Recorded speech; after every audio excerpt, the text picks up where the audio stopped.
in the beginning, yes, trust me, in the beginning, it was breaking that kicked open the door for hip hop culture all over the world. I mean, people had an idea that DJs, that was nothing new about that, and spinning rhymes over a microphone may or may not be all that novel. Graffiti's been known forever, but somebody spinning on their heads, that was new.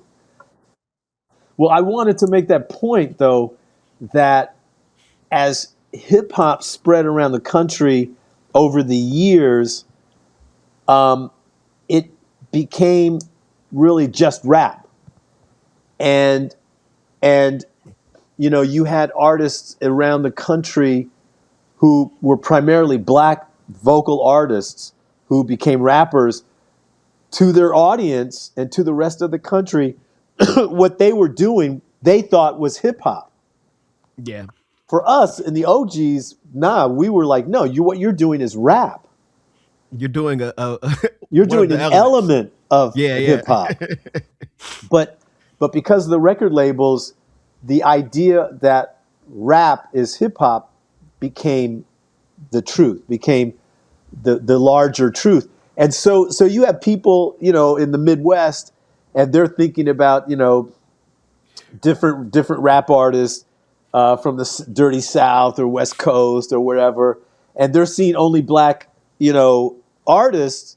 They're confused when someone like me, or even somebody like, any of the OGs who were around from the beginning, KRS-One or Kaz or, Shah Rock, and they tell you, Puerto Ricans were there. They were part of the flavor, as, yes, black kids were really the genesis of hip hop culture. They were the ones who created this culture, but the culture was influenced and helped formed by a Latino, and particularly a Puerto Rican voice and style, particularly in breaking as the way we see it today.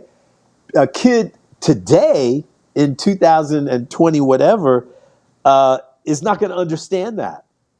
They're just going to say rap is Dr. Dre, or rap is, what are you talking about? They don't understand the Puerto Rican influence. Like I see rap and hip hop used interchangeably a lot, and they're not synonymous at all. They're not. Yeah, not for me. Some people it is. It's not for me either. I'm not having it. Bust the narrative I come to give. Listen, rap is something you do. Hip hop is something you live. The difference is kids nowadays, they got the video. Rappers don't need skills to build, so they don't really know. Hear me, yo. I come from a generation, that second generation OG pioneers in hip hop as it's coming downtown, where we were helping to form hip hop culture. Even the downtown kids like myself and Charlie and Henry and Martha and etc.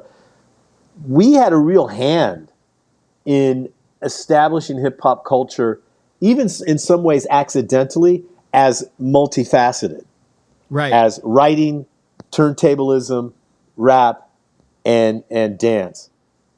We didn't know all the times that we would bring artists downtown to perform at our clubs, to perform at our venues, to film them, to interview them, to do this exciting work without even thinking about it becoming a multi-billion-dollar industry 40 years later. We weren't thinking about that. We were just excited that there was this new, interesting movement coming out of the streets of the Bronx. As we're bringing all this downtown, we would oftentimes have an event with, we'd have breakers, and we'd say, do you know any DJs? We want to have the right music, blah, blah, blah. Oh, yeah, then we'll bring them. And then, oftentimes when we would put on events that would have the elements that we thought all the elements were a cohesive movement, we didn't know that some of these breakers that we would hire, and we would ask them to bring a DJ or a rapper, or we'd hire rappers and DJs and ask them to bring breakers or graffiti artists or whatever downtown. We didn't know that a lot of these artists didn't know each other. That a lot of these dancers and breakers didn't know certain rappers, even though there is a lot of cross-pollination. There were a lot of rappers like Shah Rock and who were breakers before they were rappers. There were graffiti artists who became rappers like Phase 2. There were Yeah, like K Slade was in Style Wars, and he was like freestyling and doing graffiti. Right. Dez, and he went on to be K Slade, stuff Right. like that. But here's the skinny. Check this out. In the clubs, even though these hip hop artists were getting up in clubs in the Bronx long before the downtown art scene had ever heard, before I'd ever heard of hip hop, and long before the downtown art scene had been exposed to hip hop culture, they didn't cater to breakers or graffiti artists. It was all about maybe the DJs. A lot of the DJs got into the clubs and would perform at like the Gun Hill Road Club or Stardust Ballroom or Harlem, the Harlem, I forget what it's called now. But anyway, there were a lot of clubs, Disco Fever, but they weren't all about breakers or about graffiti artists. It was the clubs downtown that had all the elements of hip hop culture performing together on the same bill at the same time. That happened downtown. That wasn't uptown. We did that first. And the Grill, as a matter of fact, my club with Ruza Blue was the first proper club on a regular basis every Thursday night, right around the beginning of 1982, was the first club to ever have writers, breakers, turntablists, and rappers in the same club on the same night, performing for a paying audience. That never happened before in any clubs. And then actually the first time that ever happened on a one-off was my Bronx River, actually it's called the Zulu Nation Throwdown. So the Zulu Nation Throwdown was something I actually named based off Zulu Nation because it was mostly Zulu Nation artists.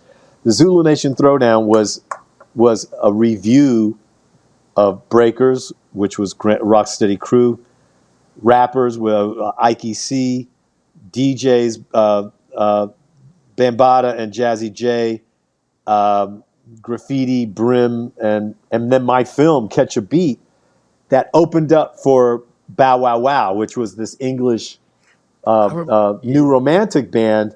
And the reason that all happened is because I brought Malcolm McLaren up to the Bronx, introduced him to Bambaataa and the Zulu Nation, and then he asked me to put together this show.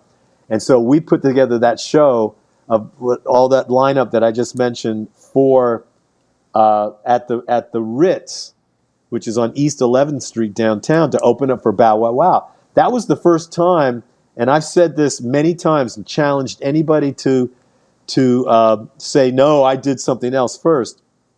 That was the first time that a paying audience came to see all the elements of hip-hop on one stage at the same time. That happened downtown, not uptown.